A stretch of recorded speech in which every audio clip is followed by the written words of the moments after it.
Let's see the question. State whether the following condition will result inflow, outflow, no flow.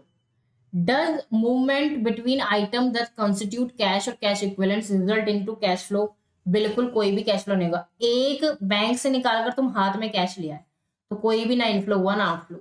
State with reason whether the issue of 9% debenture to a vendor to the purchase of machinery 50,000 will result in inflow, outflow, no flow of cash while preparing cash flow statement.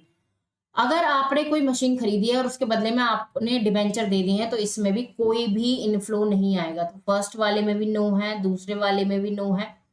Asia limited declared payment of dividend 50,000 on its equity shares. Mention with reason whether it is cash inflow, outflow, no cash flow. क्या किया है इन्होंने?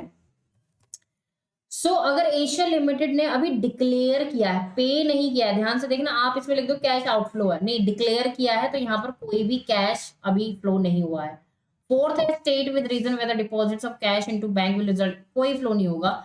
हाथ से cash bank में चला गया, एक कैश इक्विवेलेंट से दूसरे कैश इक्विवेलेंट में चला गया, कोई भी कैश का फ्लो नहीं होता है। तो इसके चारों ही ऑप्शन क्या रहेंगे? फोर्थ रहेंगे। और आप एक एक लाइन में रीजंस लिख सकते हो जो मैंने आपको बताया है। And I hope this is the proper explanation to this question.